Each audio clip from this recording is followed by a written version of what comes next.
오늘 본문은 이제 21장부터 이어진 비유 3부작 비유 중에 마지막 비유입니다.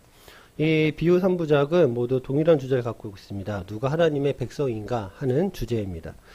예수님께서 성전을 무너뜨리셨습니다. 종교 지도자들이 만든 체계를 무너뜨리셨죠. 그러자 종교 지도자들이 당신이 무슨 권위로 이런 일을 하느냐라고 따집니다. 이때 예수님께서 세례요한의 권위를 에 대해서 역으로 그들에게 질문을 하시면서 이 질문을 통하여 자신 하나님의 아들로서의 권위를 가진 분임을 역설적으로 이제 그들에게 질문을 통하여 말씀하십니다. 오늘 빈문에서 비유에서 중요한 포인트는 하나님께서 예수님을 보내셨고 그 보내심의 권위에 대해서 사람들이 어떻게 반응하는가입니다. 혼인잔치의 비유에서 는 왕의 말과 행동을 중심으로 진행됩니다. 이 비유에서 말하는 사람은 오직 왕밖에 없습니다. 이는 이 모든 일의 주권이 오직 이 왕, 즉 하나님께 있음을 의미하거든요. 이 비유는 왕의 아들의 이제 혼인잔치의 비유인데 혼인잔치에 이제 사람들을 초대합니다. 그래서 초청을 받은 사람들이 초청을 거절하고 종들을 붙잡고 때리고 죽이기까지 합니다. 그리고 왕은 이제 그 군대를 보내서 그들의 도시를 이제 멸망시키죠. 이제 혼인잔치는 모든 사람을 위한 초대의 자리가 됩니다. 그런데 혼인잔치에서 예복을 입지 않은 한 사람을 발견하게 되고 그를 내쫓았고 그가 슬피 울며 이를 갈리라 라는 비극적인 결론으로 이 비유가 마무리됩니다. 슬피 울며 이를 갈리라 라는 비유가 실상은 2절에 보면 천국에 관한 비유입니다. 2절에 보니까 천국은 마치 자기 아들을 위하여 혼인잔치를 베푼 어떤 임금과 같으니 천국이 뭐와 같다라고 말씀하시냐면 자기 아들을 위하여 혼인잔치를 베푼 어떤 임금과 같다라고 합니다. 여기서 어떤 임금은 하나님을 의미합니다. 천국은 하나님께서 베푸시는 혼인잔치입니다. 누구와의 혼인잔치인가? 신랑 되신 예수님과 신부된 나와 우리와 교회와의 혼인잔치입니다. 혼인잔치, 결혼식 한 번쯤은 다 해보셨죠? 한 번은 다 해보셨고 앞으로도 해야 될 사람들도 있습니다. 결혼식 당시에 한번 떠올려 보시죠. 얼마나 기쁘고 얼마나 행복하고 얼마나 들떠 있습니까? 새벽부터 신부 화장 받고 그리고 뭐 사람들의 축하와 정신 없잖아요. 저도 결혼식 때를 가만히 생각을 해보면 신부 입장할 때 저기 멀리서 이렇게 신부가 딱 걸어오잖아요. 근데 제가 나가서 이제 신부를 맞이하고 장인어른에게 신부를 이제 건네받고 그리고 나면 보통 신부가 이제 신랑의 팔짱을 끼고 이제 단상 앞으로 걸어가잖아요. 근데 저는 그때 정신이 없어갖고 이렇게 신부 손잡고 이렇게 걸어갔어요. 그러니까 사람들이 막 뒤에서 웃더라고요. 근데 왜 웃는지 몰랐습니다. 왜 웃지? 그리고 저는 손잡고 이렇게 딱딱 걸어갔는데 걸어가면서 뭔가가 이상하긴 했었어요. 이거 뭔가 약간 어색한데? 근데 이제 나중에 사진 보고 알았습니다. 아, 내가 이렇게 신부 손잡고 걸어갔구나. 그리고 단상에서 이렇게 팔짱을 꼈거든요. 그리고 결혼식에 사람들을 초대할 때 어떤 마음으로 사람들을 초대하시나요? 어쩔 수 없이 초대하긴 하지만, 저 사람은 굳이 안 와도 되는데, 그냥 축의금만 내고 가면 좋겠는데, 하는 마음으로 사람들을 초대하시나요? 아니면 내 결혼식에 참석하는 모든 사람들이 함께 같이 즐거워하고, 기뻐하고, 함께 축하해주고, 맛있는 잔치 음식 잘 먹고 이제 그러한 마음으로 사람들을 초대하잖아요. 3절에 보니까 그 종들을 보내어 그 청한 사람들을 혼인잔치에 오라 하였더니 오기를 싫어하거든. 오기를 싫어한다라고 말합니다. 유대의 결혼식은요 한 일주일 정도 합니다. 일주일 동안 완전 잔치를 벌이거든요. 우리나라는 결혼식 30분이면 끝내잖아요. 식장에 가면 30분마다 이렇게 결혼식이 딱 잡혀 있잖아요. 마치 공장에서 이렇게 기계 찍은 애들 탁탁탁 30분마다 정해진 시간에 해야 되는데, 일주일은 해야지 진짜 결혼식이 무슨 잔치 같고 되게 축제할 것 같아요. 그래서 유대인들은요, 그러니까 청첩장을 2번 보냅니다. 처음에 결혼식 날짜가 딱 정해지면 하객 리스트를 쭉 뽑습니다. 그리고 이제 이 사람들에게 종을 미리 보내서 참석 의사를 다 물어봐요. 여기서 종은 이 나라의 관리입니다. 이 왕의 공무원이죠. 이날 결혼식을 하는데 올 수 있습니까? 하고 의사를 물어봅니다. 그러면 참석하겠다라고 하는 사람들에게 날짜가 임박을 하면 다시 한번 이제 초대장을 보냅니다. 그러니까 초대장을 총 2번 보내죠. 그래서 미리 오겠다라고 한 사람들한테만 다시 한번 이제 초대를 합니다. 근데 오늘 본문에 보면 이제 두 번째 이제 관리가 같습니다. 관리가 가서 그런데 사람들이 오겠다고 한 사람들이 싫다고 합니다. 처음에 오겠다고 한 사람들에게 두 번째로 이제 관리들을 보내서 초대를 했는데 이 사람들이 오기를 싫어하거늘 안 가겠다라고 합니다. 이 잔치는 왕이 베푸는 잔치입니다. 그것도 그냥 잔치가 아니라 왕자의 결혼식입니다. 그런데 싫다라고 하면서 안 갑니다. 이 잔치의 성격을 왜 잔치를 여는지 누가 잔치를 여는지를 안다면 안 갈 수 없는 성격의 잔치이거든요. 결혼식입니다. 그것도 이미 가겠다 참석하겠다라고 한 사람들이 싫어합니다. 왕은 아들의 결혼식에 와서 함께 즐거워하길 바라는 마음으로 함께 기뻐하길 바라는 마음으로 정성을 다해서 초대장을 보냈지만 거절당합니다. 이것은 굉장히 무례한 경우거든요. 고대 사회에서는 절대로 있을 수가 없는 일입니다. 어떤 누가 감히 왕의 결혼식, 왕자의 결혼식을 거절할 수가 있겠습니까? 왕이 초청을 하는데 그것도 왕자의 결혼식에 초청을 하는데 싫다라고 하면서 안 가겠다라고 합니까? 그런데 더 이상한 것은 왕의 태도입니다. 4절에 보면 다시 다른 종들을 보내며 이르되 청한 사람들에게 이르기를 내가 오찬을 준비하되 나의 소와 살찐 짐승을 잡고 모든 것을 갖추었으니 일반적으로 두 번째 관리를 보냈는데 거절당했다라고 하는 것도 있을 수가 없는 경우이긴 하지만 세 번째로 관리를 보내는 것도 있을 수가 없는 일입니다. 이미 굉장한 모욕을 당했음에도 불구하고 왕이 오히려 최대한 예의를 갖추어서 다시 더 높은 관리를 보냈습니다. 그리고 내가 베푸는 잔치는 그냥 잔치가 아니라 최고급 잔치, 모든 것을 최고급으로 갖춘 잔치입니다. 특히 내 아들의 결혼식이라고 설명하면서 모든 것을 정성스럽게 준비했으니까 어서 오라고 간청을 합니다. 그런데 거절당합니다. 거절의 이유가 5절에 보니까 그들이 돌아보지도 않고 한 사람은 자기 밭으로 한 사람은 자기 사업하러 가고 라고 말씀을 합니다. 이들은 돌아보지도 않고 들은 척도 하지 않고 자기 갈 길로 갑니다. 왜 안 갈까라고 생각을 해보면 그 자리가 그렇게 중요한 자리가 아니기 때문이라고 생각을 하기 때문에 그렇습니다. 하나님이 어떤 분인지 무슨 일을 하셨는지 하나님에 대해서 무지하기 때문에 그냥 자기 갈 길로 갑니다. 아니면 하나님이 누구신지를 압니다. 무슨 일을 하셨는지도 압니다. 그렇지만 나와는 전혀 상관이 없는 분으로 생각을 합니다.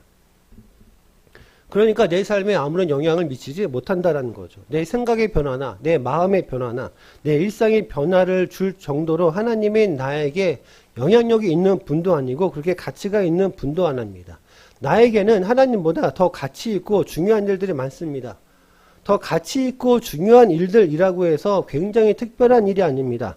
본문에 보면 자기 밭에서 일하는 것, 자기 사업하러 가는 것이 더 중요하다는 것입니다. 그런데 이러한 일들은 특별한 일이 아니잖아요. 그냥 일상이잖아요. 자기 밭으로 일하러 가는 거, 자기 일하러 가는 거 그냥 일상입니다. 일상으로 인해서 하나님의 혼인잔치를 거절했다는 것입니다. 하나님의 혼인잔치보다 내 일상이 더 중요하고 내 일상을 더 사랑했다라는 거죠. 하나님의 구원으로의 그 특별한 초대보다 하나님의 은혜에 참여하는 것보다 내 일상이 더 가치 있고 더 중요합니다. 일상 자체가 죄악된 것은 아니죠. 일상의 우상화입니다.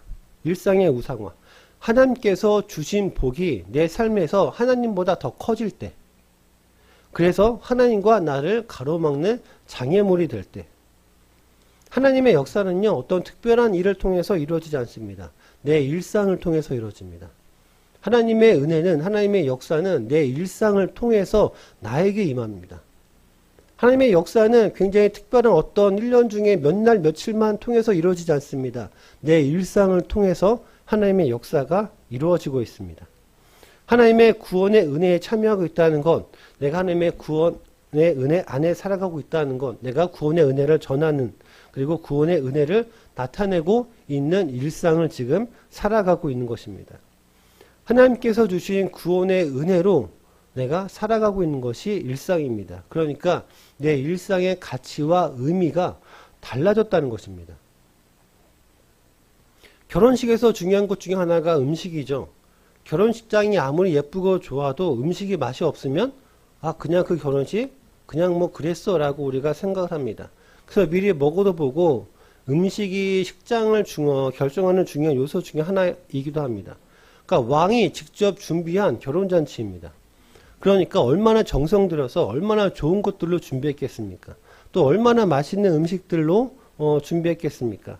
하나님께서 친히 우리를 위해 모든 것을 최고로 준비하셨습니다.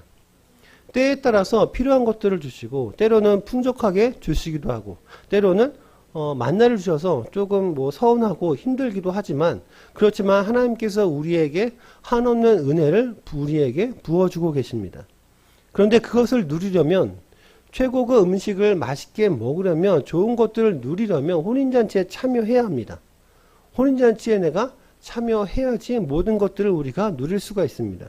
그런데 6절에 보니까 거절하는 것으로도 모자라서 그 남은 자들은 종들을 잡아 모욕하고 죽이니 라고 말씀을 합니다. 종을 모욕하고 죽였습니다. 여기서 종은 단순한 노예가 아니라 왕을 대신하는 왕의 사신입니다. 왕의 사신을 죽인다라는 것은 왕에 대한 반역이고 왕에 대한 불충입니다. 그러면 그들이 왜 이렇게까지 할까? 단순히 거절하면 되는데 왕의 초청을 받았음에도 죄송합니다. 저 정말 못 가겠습니다. 사정이 있어서 못 가겠습니다. 라고 하는 것도 아니고 왕을 얼마나 가볍게 여겼으면 왕의 사신을 죽일 정도로 왕의 초청을 무시할까?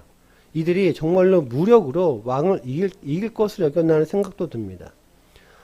이들과 오늘 비유의 마지막에 등장하는 예복을 입지 않은 사람과 그리고 포도원 비유에서 아들까지 죽였던 농부의 어리석음은 닮아 있습니다. 모두 똑같은 어리석음이거든요. 이들의 어리석음은 결국 심판을 받습니다.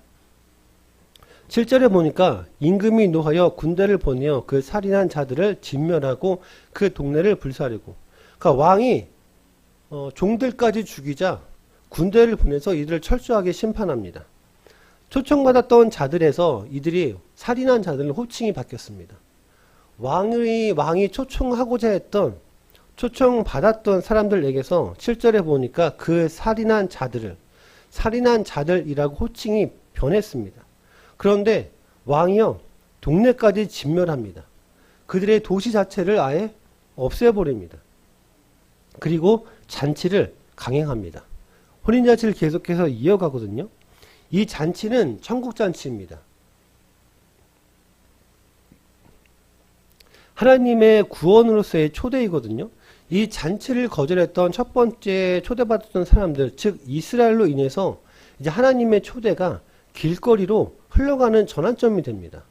길거리에서 사는 이방인들이나 죄인이나 우리에게로 그 구원의 초대가 확장되어지는 그 전환점이 됩니다. 그래서 8절에 보면 이에 종들에게 이르되 혼인잔치는 준비되었으나 청한 사람들은 합당하지 아니하니, 8절에 보니까 합당하지 않았다. 혼인잔치는 준비되었습니다. 천국은 준비되었습니다. 그런데 혼인잔치를 천국을 받을 만한 사람들이 아니었다라고 말씀하고 있습니다. 혼인잔치에 참석해서 하나님께서 준비하실 것들을 누릴 만한 받을 만한 사람들이 아니었다라고 말씀하고 있습니다. 이것을 보면 초대받았다고 할지라도 초대받은 모든 사람이 잔치에 참여하는 것은 아닙니다. 그러니까 하나님의 초대를 받았다라고 할지라도 초대받은 모든 사람이 혼인잔치에 참여하는 것은 아닙니다.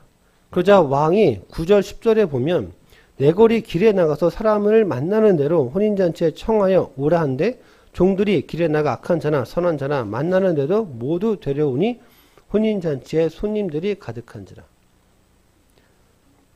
첫 번째로 초대를 거절했던 사람들이 없다고 해도 혼인잔치는 계속해서 이어집니다. 천국은 계속해서 이어집니다. 그래서 왕이 길에 만나는 사람을 만나는 아무나 데려오라고 합니다. 악한 자나 선한 자나 상관없이 만나는 대로 모두 데려오라라고 합니다. 길거리에서 만난 사람입니다.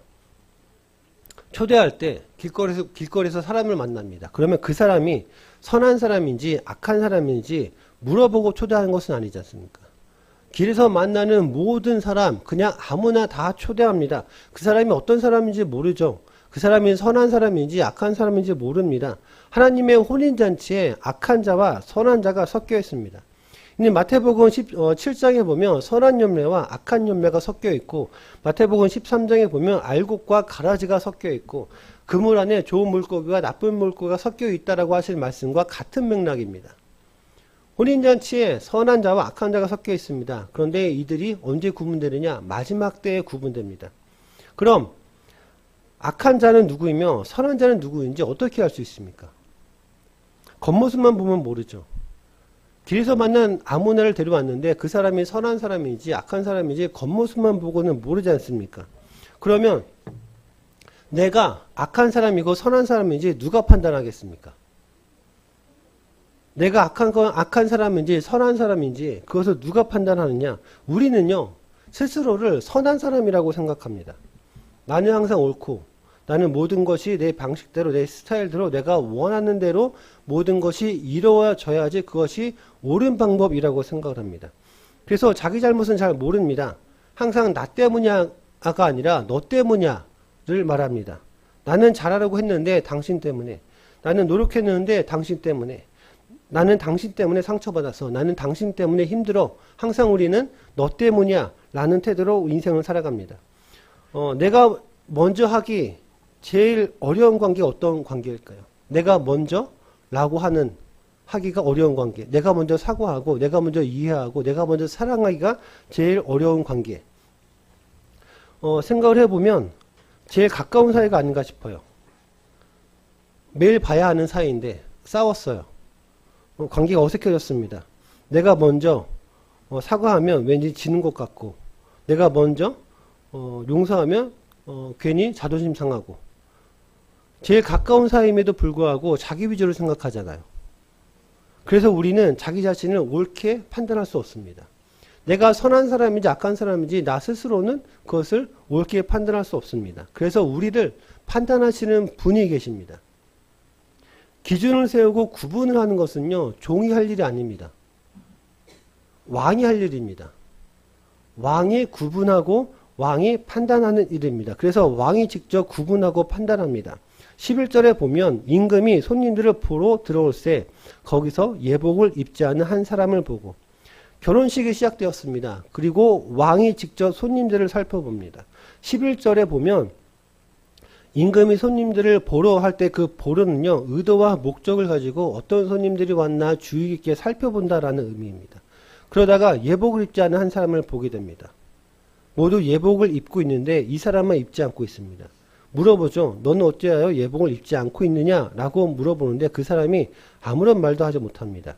13절이죠. 임금이 사원들에게 말하되 그 손발을 묶어 바깥 어두운 데에 내던지라. 거기서 슬피 울며 이를 갈게 되리라 하니라. 그런데 생각해보면 길거리에서 만난 모든 사람들을 다 하객으로 초청을 했잖아요.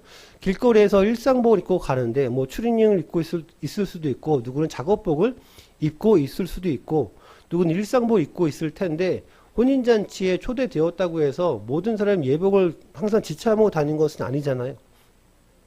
그런데 유대 결혼식에는요, 혼인잔치 때 집주인이 예비로 예복을 준비한다고 합니다.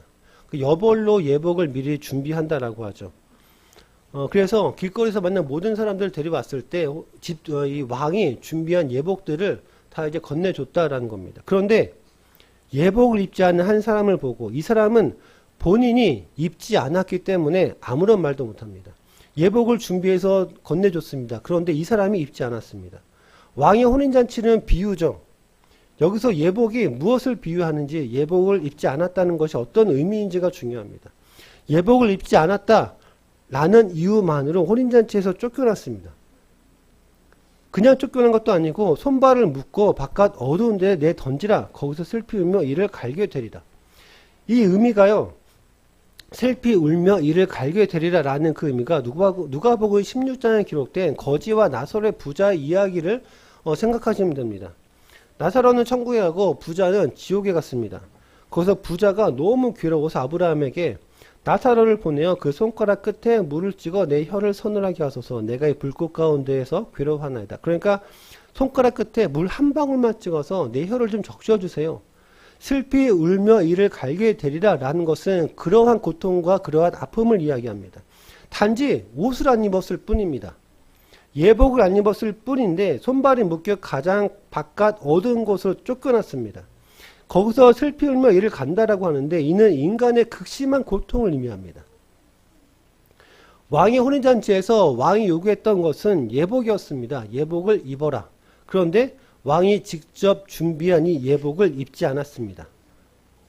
그래서 혼인잔치에 참여할 수 없었습니다. 반대로 말하면 우리가 예복만 입으면 혼인잔치에 천국에 참여할 수가 있습니다. 길거리의 인생이었다 할지라도 왕이 준비한 예복만 입으면 우리가 혼인잔치에 참석할 수 있다라는 거죠. 왕이 준비한 예복. 우리가 어떤 예복을 입어야 하느냐? 거룩함의 예복을 입어야 합니다. 성경에서 보면 거룩함이라는 그 옷은 구약에서 제사장의 옷은 세마포라는 실로 만듭니다. 세마포는 고운 배 실이거든요. 이는 세상과 구별된 정결함을 의미합니다. 우리가 입어야 하는 예복은 거룩함의 예복입니다. 세상과 구별된 정결함. 세상과 구별된 하나님의 영광이 우리에게 있습니다. 세상과 구별된 하나님의 거룩함이 우리에게 있습니다. 그래서 우리는 세상과 구별된 거룩함의 예복을 지금 입고 있습니다. 세상과 구별된 거룩함과 하나님의 영광이 우리에게 있습니다. 요한계시록 19장 8절에 보면 그에게 빛나고 깨끗한 세마포 옷을 입도록 허락하셨으니 이 세마포 옷은 성도들의 옳은 행실이로다 하더라.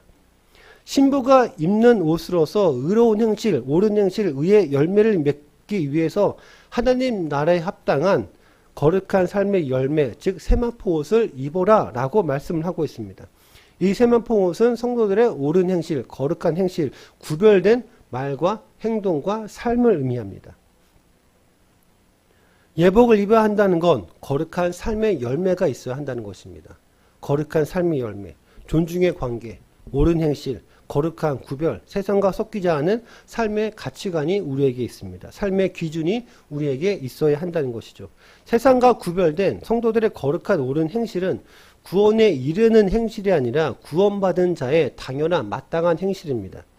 구원받았기 때문에 이렇게 막 행동할 수밖에 없는 것, 구원을 받았기 때문에 내가 저 사람을 미워하고 싶어도 미워할 수 없고 사랑할 수밖에 없는 우리의 고백입니다. 서로 이해하고 용서할 수밖에 없는 우리의 행동입니다. 나는 저 사람 만나고 싶지 않은데 저 사람이 정말로 보기 싫고 그래서 만나고 싶지 않은데 내가 구원받은 하나님의 자녀이기 때문에 내가 구별된 하나님의 영광과 거룩함이 나에게 있기 때문에 내가 만나고 싶지 않아도 만날 수밖에 없는 행동, 그래서 잘해줄 수밖에 없는 우리의 마음입니다. 이런 행동과 마음은 믿음에서 비롯됩니다. 믿음이 있어야지 이런 거룩한 삶의 열매가 우리 삶에서 열릴 수가 있습니다. 세마포 철은요, 왕의 장례식 때 왕의 신신을 감싸는 천으로서 예수님께서 십자가에 죽으셨을 때 아리마대 요셉이라는 사람이 예수님의 몸을 감쌌던 천이기도 합니다. 즉 십자가의 부활과 죽음과 부활을 상징하기도 합니다. 예수님의 죽음과 부활. 그래서 바울은 예수 그리스도의 옷을 입어야 한다라고 말씀을 하고 있습니다. 로마서 13장 14절을 보면 오직 주 예수 그리스도를 옷 입고 정욕을 위하여 육신의 일을 도모하지 말라. 오직 주 예수 그리스도로 옷 입고 정욕을 위하여 육신의 일을 도모하지 말라. 예수 그리스도의 옷입니다. 예수님이랑 옷을 입어야 한다라고 말하고 있습니다. 왕이 준비한 예복, 예수님이라는 옷입니다. 예수님의 옷을 입기 위해서 우리가 먼저 해야 할 일이 있습니다. 갈라디아서 3장 27절이죠. 누구든지 그리스도와 합하기 위하여 세례를 받은 자는 그리스도로 옷 입었느니라. 누구든지입니다. 누구든지 그리스도와 합하기 위하여 세례를 받은 자는 그리스도로 옷 입었느니라. 예수님과 합하기 위하여 세례를 받은 자는 이라고 말씀합니다. 그리스도로 옷 입었다. 예수님의 옷을 입었다라는 건 예수님과 하나가 되었다는 것입니다. 예수님과 합해졌다는 것, 이에 대한 증표가 세례입니다. 우리가 매주 성찬식을 진행합니다. 이 성찬식을 매주 하는 이유는 예수님과 내가 하나가 되었다라는 것을 의식적으로 인식하기 위한 거룩한 예식입니다. 즉 성찬은 예수님이랑 옷을 입는 행위입니다. 그래서 내가 예수님과 하나가 되었다라는 것을 이런 예식을 통해서 우리가 인식하기 위함입니다. 우리가 어떤 옷을 입고 있는지에 따라서 그 사람의 스타일과 그 사람의 성격을 파악할 수가 있습니다. 예를 들어서 힙합스러운 옷을 입고 있는 사람, 그러면 굉장히 자유분방한 사람이라고 우리가 추측을 합니다. 평소에도 단정하게 옷을 입고 있는데 왜 그런 사람이 있죠? 난방 맨 위 단추까지 잠그고 다니는 사람. 그런 사람들을 보면 아, 저 사람은 굉장히 단정한 성격일 것이라고 생각을 합니다. 예수님의 옷을 입고 있으면 우리가 어떤 성격, 어떤 스타일이 되어야 할까요? 우리가 예수님이란 옷을 입고 있습니다. 그러면 우리는 예수님의 성격과 예수님의 스타일로 살아가야 한다는 것입니다. 우리의 말과 우리의 생각과 우리의 마음이 예수님 스타일이어야 한다는 것이죠. 우리가 멋있고 예쁘게 차리고 나가면 자신감이 생기죠.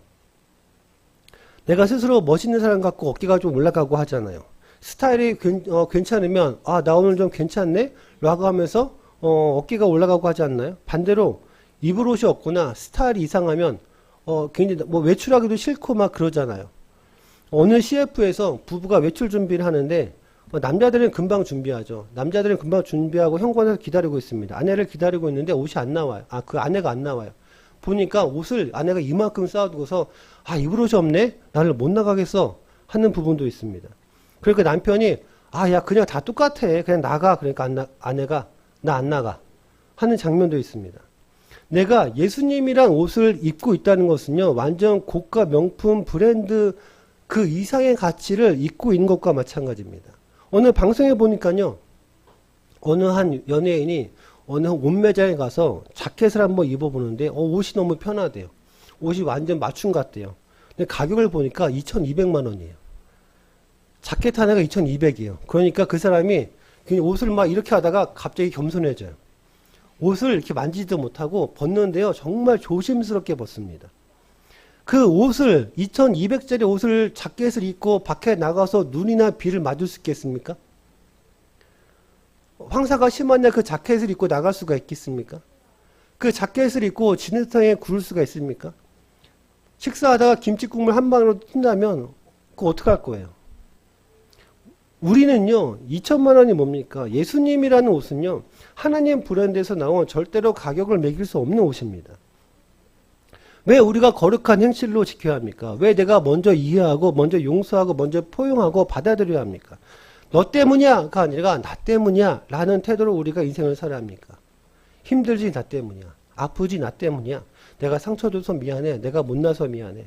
내가 부족해서 미안해. 내가 먼저 사랑하지 못해서 미안해. 라고 우리가 그런 태도로 인생을 살아야 하는 이유는 하나님표 핸드메이드 옷을 입고 있기 때문에 그렇습니다. 하나님께서 친히 가죽 옷을 지어 입혀주셨습니다. 아담과 하와에게 자기들이 만든 나뭇잎 옷이 아니라 하나님께서 친히 가죽 옷을 지어 입혀주셨습니다. 우리가 입고 있는 예수님이라는 옷은요, 십자가의 죽음과 부활의 옷입니다. 내가 죽고 예수로 사는 인생의 옷을 우리가 입고 있습니다.